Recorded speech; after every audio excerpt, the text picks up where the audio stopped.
Assalamualaikum warahmatullahi wabarakatuh, sahabat-sahabat Bawaslu dimanapun berada. Kini Bawaslu Kabupaten Bintan hadir menyapa sahabat Bawaslu tentunya melalui program podcast Bank Pemilu, Bawaslu Ngobrol Pemilu. Bersama saya host Mardasa Saputra dalam beberapa waktu ke depan akan menemani sahabat-sahabat Bawaslu. Tentunya pada edisi perdana ini saya tidak sendirian. Saya bersama narasumber yang masih sangat muda sekali, yaitu Bang Hafiz Dwi Al-Hadi. Gimana kabarnya, Bang Hafiz? Alhamdulillah sehat Bang. Sehat ya. Iya. Kesibukannya apa sekarang? Sekarang sibukan ya masih gitulah Bang. Kita magang, saya juga paralegal di kantor advokat gitu, sama ya ngurus komunitas lah, komunitas pengawas partisipatif yang sampai saya bisa hadir di sini juga gitu kan. Oke, berarti selain penegakan hukum, penegakan demokrasi juga Bang Hafiz berperan ya di sini. Iya, Jadi insya Allah kita berperan sangat juga. luar biasa nih. Jadi Bang Hafiz ini kan angkatan kader pengawasan partisipatif tahun 2021. 2021 benar. 2021 ya, angkatan Namanya ke SKPP dulu. SKPP. Oke, Sekolah Kader Pengawasan Partisipatif. Iya. Oke, angkatan ke berapa itu? 2 ya atau ketiga gitu. Oke. Kalau nggak salah Bang. Itu berarti zaman-zaman Covid berarti ya? Setelah Covid. Setelah Covid. Jadi udah offline juga. Oh, Itu oke, protokolnya oke. masih kuat waktu itu. Jadi Bang Hafiz, mungkin sahabat-sahabat Bawaslu di sini pengen tahu nih, yang dimaksud dengan kader pengawasan partisipatif itu seperti apa? Oke, jadi kalau ngomongin kader pengawas partisipatif Bang ya, itu kan sebenarnya umumnya itu sebenarnya pengawas partisipatif. Pengawas partisipatif. Jadi kan kalau kita perlu tahu juga dulu semua nih teman-teman, pengawas partisipatif itu kan seluruh masyarakat Indonesia ya. Jadi mereka tuh sebenarnya kita tuh adalah pengawas partisipatif dalam ketika proses pemilu, proses pilkada, seharusnya kita semua tuh menjadi seorang pengawas partisipatif. Jadi dalam artian di masyarakat semua orang punya hak tuh untuk ngawasin, untuk ngeliat gimana kalau ada yang salah ngelaporin. Sebenarnya kan kayak gitu. Semuanya pengawas partisipatif. Terus yang membedain kader pengawas partisipatif ini, kalau dari kami ya, dari saya dan teman-teman, dan dari yang saya pahami memang kalau kader pengawas partisipatif ini mereka ini memang udah benar-benar orang-orang yang dilatih. Orang-orang yang dilatih, diberikan pemahaman soal bagaimana kepemiluan, soal pilkada, kemudian bagaimana mekanisme pelaporan, soal juga bagaimana pemberian edukasi kepada masyarakat. Jadi mereka itu udah dibekalin lah bahasanya gitu. Jadi kalau pengawas partisipatif semua orang tuh memang pengawas partisipatif. Kalau ada ditambahin kader pengawas partisipatif nih mereka yang memang udah ada pemahaman di situ gitu. Dan memang ya kalau yang saya tahu yang ngebuat kegiatan untuk pemahaman soal kepemiluan tuh setahu saya memang dari Bawaslu. Baru Bawaslu setahu saya ya. Karena memang kan mungkin topoksi Bawaslu di situ. Gitu sih, Bang. Oke. Berarti Bang Hafiz ini kemarin waktu sekolah kader pengawasan partisipatif itu berapa lama? Kita waktu itu kegiatannya offline luring itu di Tanjung Pinang 3 hari kalau tidak salah, dari Jumat Sabtu Minggu tuh kegiatannya. Itu Bawaslu ya memberikan semua edukasi mengenai tentang waktu itu seru tuh Bang, memang dari Bawaslu terkait itu, bahkan Bawaslu itu ngundang pemateri nasional, saya lupa namanya siapa, memang pemateri nasional waktu itu. Jadi teman-teman saya yang seangkatan waktu itu pun sampai sekarang di komunitas masih aktif. Jadi materi-materinya materi-materi yang berisi lah pada saat itu ya. Bahasanya materi lapangan. Materi lapangan. Jadi benar-benar ketika turun, oh kayak gini gitu. Oke. Jadi kan untuk tugas dari kader ini kira-kira menurut Bang Hafiz itu seperti apa? Kalau dari kami ya, tugas dari kader pengawas partisipatif sebenarnya yang paling penting kita sama-sama tahu nih, kita perlu tahu sama-sama bahwa memang kami ini perpanjangan tangan dari Bawaslu gitu. Perpanjangan tangan, tapi nggak cuma perpanjangan tangan aja, perpanjangan matanya juga, perpanjangan telinganya juga, semua lah. Karena kan Bawaslu ini berapa sih orangnya, bukan mau mengecilkan Bawaslu, cuman Bawaslu ini kan berapa lah. Kabupaten Bintan seluas ini, pulau sebanyak itu, makanya kami inilah ketika yang di daerah, di tempat kami masing-masing, karena anggota komunitas ini ya, anggota kader pengawas partisipatif ini juga terpencar Bang di daerah-daerah. Jadi ketika di situ ya fungsinya kami lah bisa memberikan edukasi kepada masyarakat, gimana kami memberitahu pada masyarakat setidaknya hal-hal yang urgen perlu mereka tahu. Contohnya kayak money politik uang yang kami cerdaskan kepada masyarakat yang masih bisa tercapai sama kami. Karena ada juga masyarakat yang dia kalau saya ngomong nggak bisa dengar nih, tapi kalau misalkan teman saya ngomong dia mau dengar, karena ada juga gitu tuh Bang. Dia tergantung siapa yang ngasih tahu ya, orang tua kan ada yang kayak gitu juga. Terus juga fungsi kami itu kalau yang udah kami lakuin ya, ketika pilkada sebelumnya kami juga ikut serta kalau hal di dalam pemilihan itu bisa mendaftar sebagai pemantau secara resmi ke KPU. Kalau pilkada KPU kemarin daftarnya. Kami daftar di situ supaya memang kami punya hak untuk mengawal nanti apabila ada permasalahan dengan kotak kosong butuh hak dan segala macam, kami kawal. Terus juga intinya ketika ada dugaan-dugaan, masyarakat ini tahu nih, ada dengar, tapi masyarakat nggak tahu mau nyampein siapa. Nah, kami yang di tempat kami ada di situ gitu ya, kami tanyakan, ya kami lebih mudah dong ke Bawaslu sampaikannya seperti apa. Jadi benar-benar perpanjangan tangan lah. Ya, berarti kalau perpanjangan tangan ini kan ya seperti tadi Bang Hafiz bilang bahwasanya Bawaslu ini kan kita dari sisi kuantiti kepegawaiannya juga tidak terlalu banyak. Tentu kan dengan adanya kader ini kan justru sangat membantu sekali tugas-tugas dari Bawaslu kan, tentunya kan mengedukasi masyarakat dan juga mungkin dapat mengena ke lini-lini di akar rumput di masyarakat itu tadi. Jadi seperti yang Bang Hafiz tadi bilang bahwasanya mungkin dari Bang Hafiz nggak masuk, ada mungkin yang pemuda tempatan di situ yang kebetulan kader pengawas bisa masuk untuk ke masyarakat itu banyak di situ ya, banyak seperti itu ya. Oke. Jadi kalau untuk pengawasan partisipatif ini dari kader sejauh mana sih dapat mempengaruhi kualitas pemilu? Kalau kami bilang ya, saya bilang dan hasil diskusi teman-teman, waktu kita yang contoh dekat ya pilkada kemarin, pemilu sama pilkada kemarin yang masih dekat. Jadi ketika pemilu dan pilkada kemarin, menurut kami sangat besar. Kami nggak mengatakan kalau nggak ada kami pemilu dan pilkada Bintan nggak jalan, nggak. Tapi kami terasa peran kami sana juga terasa dan juga sangat diapresiasi gitu dari pelaksana baik itu Bawaslu dan KPU. Karena yang pertama, ketika indeks kerawanan itu keluar, kan kami juga dapat juga indeks kerawanan pilkada. Ketika kami lihat, oh ini yang termasuk rawan kan salah satunya daerah Pulau Tambelan ya, di Tambelan. Kami lihat, oh ternyata memang di daerah yang nggak ada kader pengawas partisipatifnya, kok tinggi di situ. Tapi bukan mau cocokologi gitu, tapi tinggi. Memang kami nggak tersentuh ke situ. Dan bahkan ketika agenda pelatihan PKD-nya, ya mereka kan juga curhat-curhat di situ, susah juga, jangkauan jauh gitu. Dan di tempat-tempat yang alhamdulillah ada kader pengawas partisipatifnya, alhamdulillah nggak sebegitu tinggi lah di sana, karena kami bisa turun juga ke masyarakat.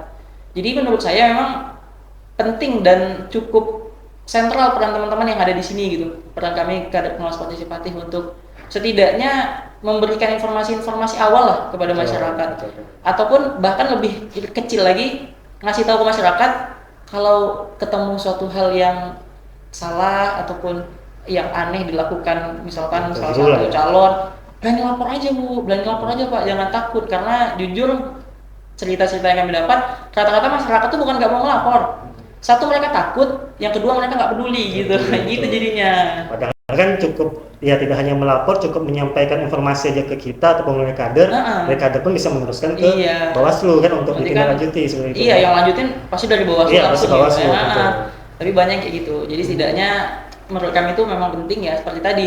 Termasuk juga kalau misalkan apalagi waktu pilkada kemarin Bintan kota kosong gitu kan, kota kosong. Wah, kami sangat semangat untuk benar-benar mengawasi itu. Kenapa? Karena kita bukan dukung kota kosong, tidak. Kita nggak ada berpihak dimanapun, kita cuma ngawasi. Cuman kan sangat berpotensi besar nih kalau yang dari sebelah ingin melakukan sesuatu yang gimana gitu dan mencederai hak kota kosong kan bisa-bisa aja. Jadi kan kami punya hak besar juga untuk ngawasin kota kosong itu gitu. Untuk ngawasin bukan kota kosong yang diawasin, ya kota kosong nggak perlu Bang ya. Ya udah biarin aja. Tapi kami punya hak untuk bahkan membela mereka gitu. Cuman kan alhamdulillah sampai akhir kami pun dari yang komunitas kami ya, pengawas partisipatif Bintan, melihat oh nggak ada masalah apa-apa kok, udah selesai gitu. Kalau ada yang bermasalahkan ya mungkin saya nggak tahu juga itu apa yang bermasalahin gitu sih. Ini kalau untuk angkatan Bang Hafiz ini berapa orang tuh kemarin? Untuk kami di 2021 itu kalau nggak salah 90 orang loh. 90 orang. Ada 90 orang. Jadi kegiatannya itu kan tetap kita offline, tapi digabungin tuh kalau nggak salah 3 kabupaten kota, 3 atau 4 tuh, dengan Karimun, dengan Batam atau Tanjung Pinang lagi, pokoknya digabungin waktu itu. Jadi digabungin untuk diberikan pada saat itu pengetahuan ya atau pemahaman mengenai pengawasan pemilu ya pada saat itu ya. Nah, dari cerita Bang Apis tadi itu kira-kira apa sih tantangannya dari kader pengawasan partisipatif ini?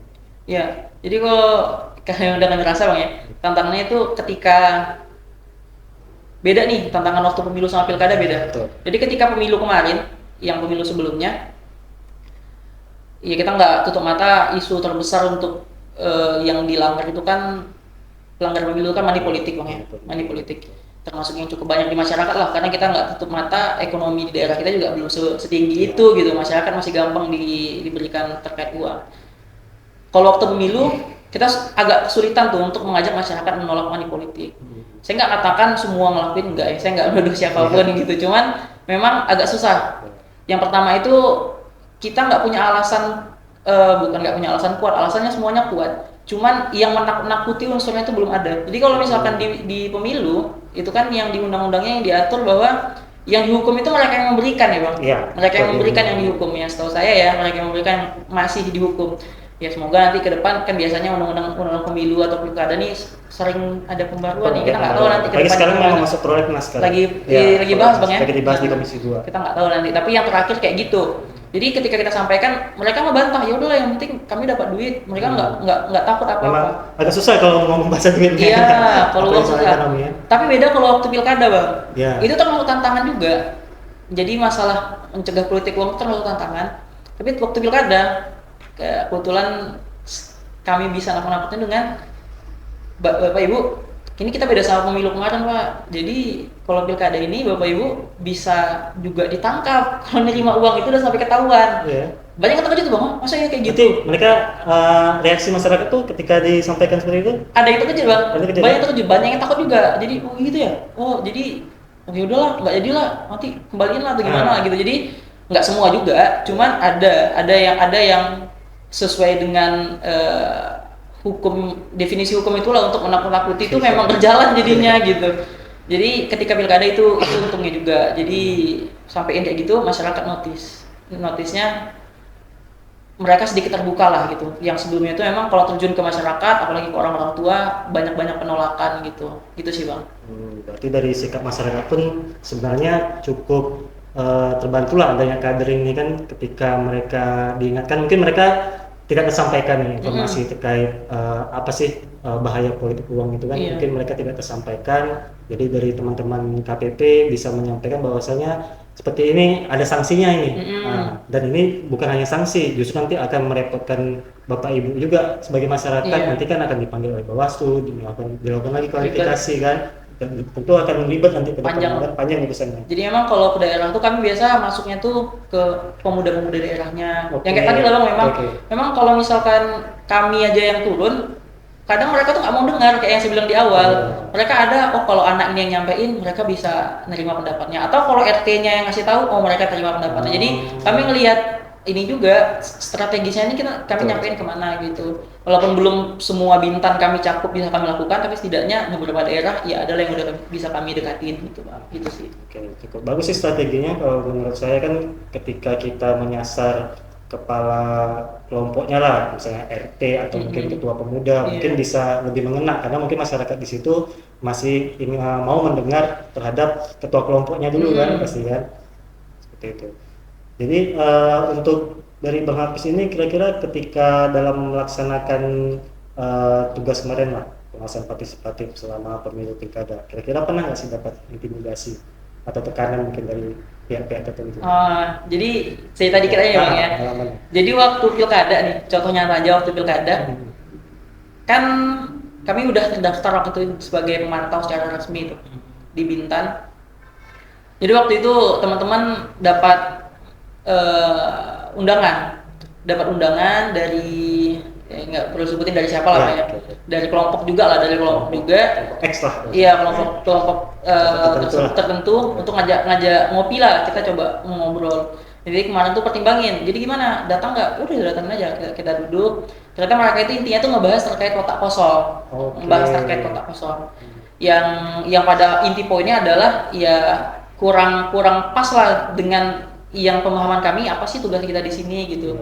Jadi terkait hal itu tuh kurang baik lah, jadi kita nggak usah jauh berpanjang ya bang ya, kurang baik. Jadi pada intinya ya di sini kami tetap profesional. Tugas kami itu memang mengawasi proses gitu ya, prosesnya, tapi tidak juga berpihak kepada yang salah satu. Kami tetap profesional di sini. Apapun yang terjadi ya hasil yang resmi itu tetap, kalau tidak ada masalah, tidak ada prosedur yang dilanggar, ya udah kita terima, nggak perlu berpihak salah satu kan gitu. Jadi tuh ada juga yang ngajak diskusi waktu itu. Tapi alhamdulillah ya kami dari komunitas tetap profesional dan kami nggak perlu takut dong, nggak perlu takut intimidasi apa karena jelas kita juga sama-sama di bawah payung hukum kan. Ketika sudah terdaftar resmi di KPU udah jelas kita bergeraknya di mana gitu. Ya mungkin dari kemarin kan pada saat itu Bintan kota kosong ya pada saat itu kan kota kosong, tentu dari sisi pemantau berarti mendaftar sebagai pemantau pemilu juga? Pemantau pemilu kami. Waktu pilkada? Pilkada, pemantau pemilu. Oke, jadi kan pada saat itu pemantau pemilu kan cukup mempunyai peran ya pada saat itu. Kalau nggak salah pada saat itu kan mendaftar ke Mahkamah Konstitusi untuk PHP itu termasuk dari pemantau? Enggak, yang kemarin itu kan ada 3 tuh bang. Yang seingat kami di Bintan tuh ada 3.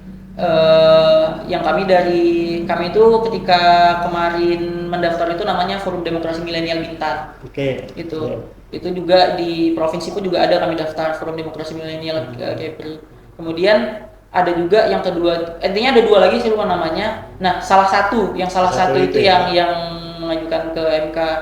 Tapi setahu saya kan nggak selesai bang ya? Iya, itu nggak diteruskan, dilanjutkan oleh Mahkamah Konstitusi pada saat itu kan diselesaikan di sidang pendahuluan pada saat itu.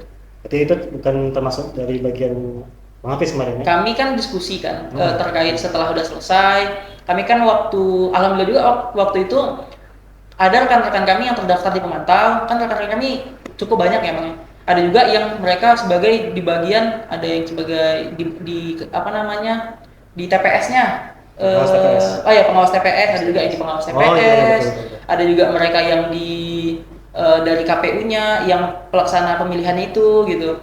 Nah, jadi memang banyak tuh mereka juga ya daftar ke sana supaya nanti ketika udah selesai suara sahnya berapa, kami ada informasi, kami ngelihat dan kami diskusi, memang ya nggak ada masalah yang perlu dipermasalahin, nggak ada prosedur-prosedur yang salah dan yang lain, ya kami nggak ada mengajukan apa-apa gitu, udah selesai menurut kami lah. Berarti sangat banyak berperan kemarinnya Bang Hafiz pada saat pemilu pilkada 2020. Iya, semoga bisa membantu sih Bang. Ya, pastinya lah, tentunya kan sebagai KPP dapat itu tadi sebagai perpanjang tangan kami juga di Bawaslu dalam menyampaikan edukasi dan juga mengawal proses pemilu yang pilkada yang berjalan khususnya di wilayah Kabupaten Bintan. Gitu. Kemarin untuk KPP ini kan ada 90, itu lebih kurang aktif semua. Kalau sampai sekarang kan, kalau yang angkatan kami itu kan SKPP ya, itu tuh kan ada beberapa orang yang masih aktif. Ada juga yang udah keluar kota dan lain-lain. Terus kan terakhir kemarin tuh udah ada beberapa kali lagi kegiatan P2P ya bang. P2P kan itu juga udah gabung tuh, komunitas juga ada kami gabungin, kita udah bekerja sama. Bahkan sampai kegiatan-kegiatan yang akhir udah banyak libatin mereka-mereka yang kader-kader baru juga gitu. Karena kalau kader-kader lama ada yang udah pergi keluar kota, ada yang udah kemana, ada yang udah nggak terlalu aktif semua lagi lah. Tapi ketika dihubungi ini buka nih sebagai pemantau pemilu, daftarlah. Oh iya daftar. Jadi sebenarnya mereka udah punya basic, udah punya pengetahuan awal lah kayak gitu. Jadi gitu sih bang, yang aktif sekarang ada, kami masih 40 sekitar segitu masih ada lah. Cuman untuk ketika nanti ingin kader lebih banyak, ketika hari udah semakin dekat biasanya itu semakin aktif tuh bang. Iya betul. Sekarang ini kan waktu udah selesai nih, udah selesai pemilu, pilkada udah selesai, tahapan-tahapan udah selesai. Biasanya tuh ya ini juga ada aktivitas yang lain ya bang ya, fokus aktivitas lain. Nanti ketika udah mulai dekat, biasanya mulai aktif lagi, muncul lagi. Apalagi kalau misalkan udah mulai ada ajakan nih, misalkan dari Bawaslu, kita ke sekolah yuk, mau ikut nggak kalian gitu. Setahu saya sering itu dulu, tuh. Sekolah ya mau ikut nggak? Oh, baru di data siapanya nih yang bisa, pada mau nggak gitu sih masih ada. Mungkin pada saat nanti udah mau masuk tahapan, nanti teman-teman dari KPP ini kembali lagi lah, ngumpul lagi nih kan. Iya. Ngumpul lagi. Sekarang pun juga ini sih Bang, kemarin itu kan alhamdulillah juga dari Bawaslu Kepri malah ngumpulin kami yang KPP se-Kepri, Skepri. tapi online. Oh, daring Kemarin ya? ada sempat daring Iya, iya, kemarin. daring. Oke, Jadi oke. bahkan mereka nanya ya kami juga terima kasih nih ke Bawaslu Kabupaten, ke Bawaslu Provinsi. Memang alhamdulillah kami ini juga tetap nggak dibiarin Iya. dan ditarik waktu butuh aja gitu. Bahkan dari sekarang mereka juga nge-gate, ini kita di awal-awal tahun kayak gini, masa waktu pemilihan udah selesai, kita mau ngapain nih, apa nih kegiatan yang bisa kita buat, berikan saran dong. Mereka aja Bawaslu Provinsi Kabupaten juga minta saran ke kami kan juga ya luar biasa lah gitu. Kami Salah pun satunya juga melalui program inilah ya. Kamu Iya, bilang iya, Hafiz iya, ya. boleh. Nggak tahu nanti sempat viral meledak kita. Dari KPP. bisa dilanjutin. Iya, bisa dilanjutin, betul. Gitu sih. Jadi memang alhamdulillah sih, memang ketika kemarin berkumpul pun banyak masukan. Oh gimana kalau kayak gini, gimana kalau kayak gitu. Bahkan sampai dapat kesimpulan, oke dari provinsi kita usahain sebulan sekali kita ngumpul deh kalau itu di Zoom meeting. Teman-teman butuh apa, sebulan sekali kami kasih tahu pemahaman untuk teman-teman kan gitu di dinding kemarin. Jadi kira-kira kalau menurut Bang Hafiz, apa sih yang masih perlu diperkuat dari sisi regulasi ataupun sumber daya ataupun kesadaran masyarakat? Oke. Jadi kalau ngomongin regulasi Bang ya, ini kalau ngomongin regulasi ini seru nih. Nah. Sebenarnya saya tuh kan ngelihat ya, salah satu undang-undang yang sering untuk diperbarui itu kan salah satunya undang-undang terkait kepemiluan lah. Bukan undang-undang aja, lebih tepatnya itu peraturan. Apakah itu per Bawaslu-nya, per KPU-nya, kan itu paling sering update tuh pasti. Apakah 5 tahun sekali ada yang terbaru. Jadi memang untuk masalah peraturan ini, regulasi, tentu kami nunggu nih yang terbaru nanti regulasinya bakal kayak gimana. Karena kan waktu yang per Bawaslu terakhir pilkada kemarin aja, per Bawaslu-nya kalau tidak salah ya, itu munculnya tuh udah mepet. Terus hasil gimana penjelasan teknis pelaksanaan dari perbawaslu itu gimana udah mepet banget gitu kan. Nah berarti kan nanti kedepannya seharusnya kalau bisa aturan itu tuh memang saya nggak katakan nggak perlu diperbarui, nggak, saya butuh bahkan pembaruan yang lebih terkini lah ya, zaman butuh apa, butuh kayak gimana gitu kan. Ya memang udah dapat kajian-kajian yang udah pasti udah jelas gitu, nggak cepat-cepat selesai aja. Tapi memang perlu disosialisasikan ke masyarakat tuh lebih mudah, dan menurut saya memang untuk saran ya untuk menyampaikan aturan ke masyarakat tuh kayaknya dari podcast kayak gini nih seru nih Bang, podcast kayak gini atau dari media-media, karena saya lihat kayak media Bawaslu, Bintan, Kepri lah rata-rata kalau saya lihat lagi sering upload nih kayaknya nih, Lagi berlomba-lomba nih kita nih. lagi seru nih, karena emang kan apalagi kalau pemilih sekarang kan udah semakin muda, ada pemilih pemulanya juga. Mereka kan apalagi kami Gen Z sekarang lah. Ya, Bang Hafiz Gen Z ya. masih Gen Z maksudnya. Masih Gen Z. Saya masih generasi milenial. Masih milenial Pak.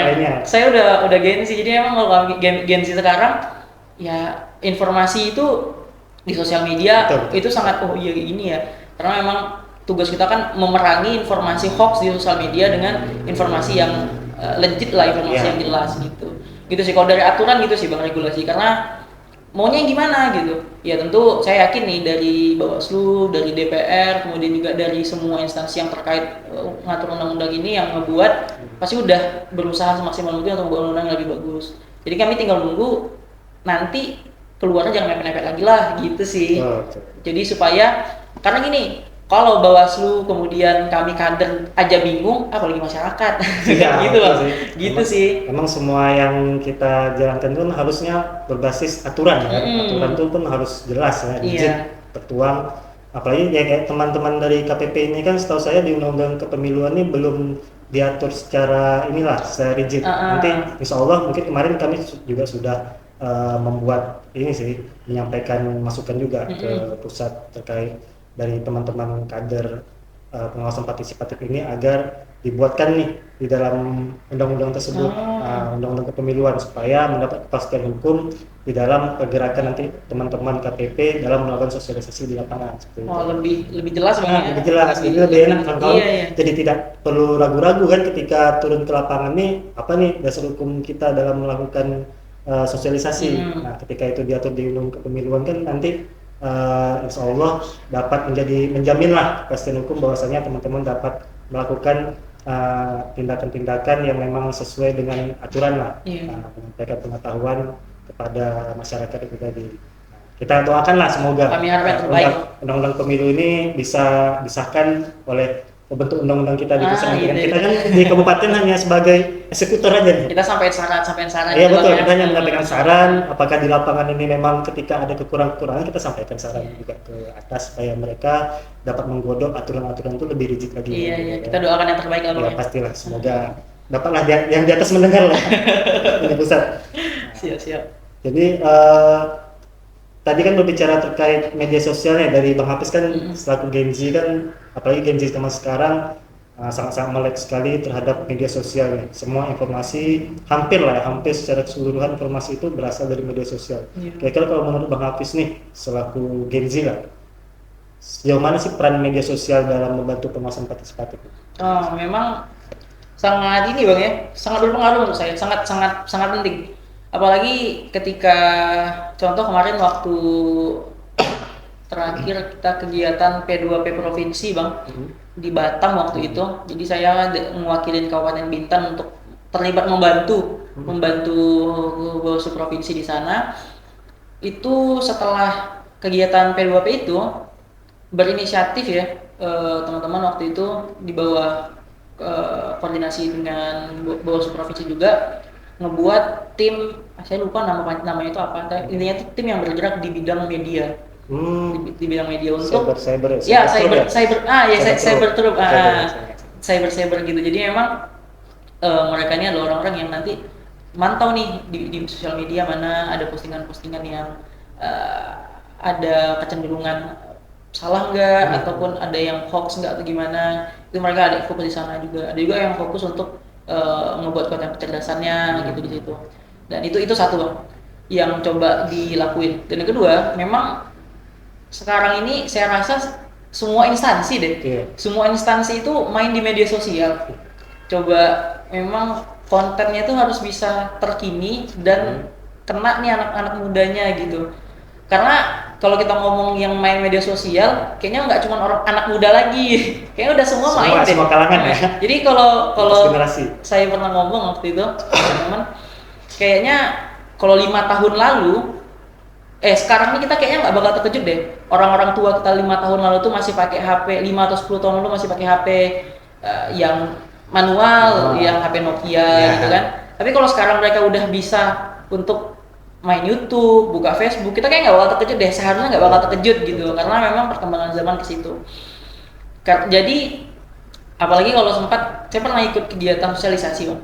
Dan mereka tuh nyampein memang media sosial itu sangat penting dan kita perlu tahu strategi gimana sosial media kita gunakan untuk hal yang positif ataupun paham target sasaran. Misal nih, target sasaran kita mau nyari Gen Z atau yang sekarang, ya coba postingnya itu ya di Instagram. Mereka banyak main Instagram. Kalau mau yang agak lebih tua dikit nih yang masih dewasa, coba posting di Twitter. Tapi kalau udah X sekarang, X atau Facebook kan kalau orang tua iya. Tapi kalau yang mau lebih tua lagi di Facebook biasanya gitu kan. Jadi lebih tua lagi Facebook. Ada atau enggak lebih tua lagi Friendster nanti kan kalau dulu kan. Masih ada dong ya? Enggak ada lagi. Saya belum pernah sih, belum ya? Enggak. Kalau zaman saya dulu Friendster itu ada. Enggak ngalamin, Bang. Itu udah tua banget kayaknya. Facebook lah ya. Iya, jadi memang itu pernah disampaikan gitu juga dari narasumber kan. Karena memang hasil dari penelitian pun ternyata emang terbagi-bagi gitu. Orang tua tuh cenderung buka Facebook atau main Twitter. Yang sekarang anak-anak nih main Instagram kayak gitu ataupun di TikTok mereka gitu sih. Jadi memang ya sangat penting sih, Bang. Karena hoax jalan, kita susah untuk membatasi. Kita berusaha untuk membatasi iya, tapi juga kita counter dengan informasi yang pasti nih juga kita buat di situ. Jadi nggak boleh ketinggalan gitu sih, Bang. Kita ada ibaratnya kalau ada hoax kita dapat mengcounter lah di situ, mengcounter bahwa oh ini loh informasi yang benar gitu. Iya, gitu kita bisa membantu merespon di sana. Gitu. Ngomong-ngomong di KPP ini ada nggak ini akun medsos? Ada, kami ada di Instagram KPP Kabupaten Bintan. KPP Kabupaten. Mungkin nanti editor boleh lah nanti tampilkan di sini di bawah ya. Di bawah sekaligus juga Bawaslu Bintan juga sekalian. Iya, pasti. Semua Bawaslu Bintan, TikToknya. Kita ada juga TikTok loh. Ada ya? Ada. Kalau KPP Instagram terus. Kami ada Instagram sama Facebook. Instagram dan Facebook. Iya, kami Instagram sama Facebook ada. Tapi kalau yang sering tua tadi ya Facebooknya. Iya, kebetulan memang dari adminnya belum tua sih, tapi admin belum tua. Bang Ulil. Oh, Bang Ulil. Ulil. Kayaknya udah cukup tua lah kayaknya. Gitu sih Bang. Jadi ada lah. Ada ya? Jadi memang kami pun ngomong sama teman-teman kan, kayaknya kita perlu aktifin lagi deh. Iya, Apakah memang betul. kita mau aktifin? Kami di komunitas sih Bang, mau aktifin di grup itu, atau kita mau coba gimana nih cara aktifinnya supaya kita lebih aktif lagi di media kecerdasan lah. Itu Kita sih. ini kolaborasi aja dengan Bawas IG ataupun akun medsos Bawaslu. Jadi ketika mungkin contohnya kita ada seputar informasi, kan kita ada juga tuh dari Bawaslu mengupload konten-konten edukasi. Nanti kita coba tag ke KPP, nanti KPP bisa nge-share lagi gitu kan. Iya bagus, iya bisa sih Bang. Bisa kan? Karena memang semakin banyak Semakin orang yang kolaborasi. satu visi kan, Betul. semakin jauh tuh mungkin disebarannya. Betul. Bisa. Oke lah, nanti kita coba lah untuk Siap. depannya ya. Oke, terakhir nih, Bang Apis, ajakan apa yang ingin disampaikan ke pendengar podcast sahabat-sahabat Bawaslu agar ikut menjadi bagian dari pengawas partisipatif? Oke. Jadi untuk teman-teman kalau yang dengar nih Bang, sampai sekarang memang yang pertama untuk jadi pengawas partisipatif itu jangan ragu gitu ya. Jangan ragu dan jangan takut. Siapapun yang dengerin, sekedar jadi pengawas partisipatif itu peran kita semua. Karena demokrasi itu adalah hak kita dan jangan lupa menjaga demokrasi juga kewajiban kita. Jadi demokrasi ini nggak cuma hak saja. Ada orang ngomong berikan hak demokrasi kami, hak kami, hak bersuara. Kan semua untuk gitu tuh. Tapi mereka juga lupa hak dan kewajiban itu beriringan sama. Hak dan kewajiban nggak cuma hak aja. Jadi kalau mau minta hak, kewajibannya juga Kewajiban lakuin iya, gitu. betul. Ini punya kewajiban diabain, maunya hak aja. Nggak bisa. Jadi hak kita untuk berdemokrasi itu berjalan bersama dengan kewajiban kita menjaga demokrasi, dan caranya salah satunya menjadi pengawas partisipatif. Teman-teman bingung, teman-teman ragu gitu kan, kepingin dapat, ya aku pengen nih jadi pengawas partisipatif tapi nggak tahu harus gimana. Nah di sini ketika nanti Bawaslu mungkin ada kegiatan-kegiatan lagi, saya dengar ya, semoga cepat ada lah Bang ya, kegiatan pelatihan-pelatihan lagi. Jangan ragu deh untuk gabung. Jangan ragu untuk ikut, ataupun dari komunitas kami nanti ketika misalkan ada ngadain kegiatan, yuk gabung ikut aja gitu. Karena kami dari komunitas pun tentu juga semakin banyak orang yang berada di satu visi dengan kami, itu juga semakin bagus gitu. Dan kalau saya biasanya ngasih ajakan ke generasi muda, ke Gen Z sekarang, nggak cuma nyampein ini akan melatih soft skill kamu akan berkembang sih, nggak cuma gitu Bang. Kalau dulu kan di organisasi gitu, di organisasi itu bakal melatih soft skill, akan memperpanjang pertemanan. Kalau saya ke Gen Z kayaknya rata-rata teman-teman ngerespon, biasa lah Bang, nggak perlu kami kayak gitu. Nah saya mau nyampein ke teman-teman bahwa di sini itu ada, cuman yang lebih adalah teman-teman juga bakal membuat portofolio teman-teman. Teman-teman ingin follower Instagramnya banyak ataupun ingin portofolionya bagus ketika masuk kuliah ataupun dan lain-lain nanti, ya di sini gitu. Kalau mau buat teman-teman aktif di sini, portofolio teman-teman juga pasti bakal bagus gitu. Jangan ragu untuk gabung karena menambah relasi, pengalaman, dan juga kita menambah portofolio ya. Itu Itu yang saya sangat tekanin. terlalu penting, apalagi untuk pemilih pemuda sekarang kan itu kan sangat butuh ya. Portofolio itu ya, menambah ya CV kita lah untuk kedepannya, pengalaman kita ke depan. Oke lah Bang Apis, mungkin itu tadi ngobrol-ngobrol santai kita. Kami ucapkan terima kasih. Bang Apis sudah berbagi pengalaman yang luar biasa tadi ya. Dari apa yang tadi Bang Apis sampaikan, tentunya semoga dapat membuka cakrawala sahabat-sahabat Bawaslu lah terkait apa sih peran-peran dari pengawasan partisipatif itu Bang Apis. Ya Bang Apis, kami ucapkan terima kasih telah meluangkan waktunya pada edisi perdana ini cukup spesial nih, kami mengundang Bang Apis sebagai kader pengawas partisipatif pada edisi perdana podcast Bang Pemilu Bawaslu Ngobrol Pemilu. Ya untuk sahabat-sahabat Bawaslu, nantikan ataupun patengin untuk program podcast kami ke depan. Saya selaku host pamit undur diri, sampai jumpa. Assalamualaikum warahmatullahi wabarakatuh. Salam awas.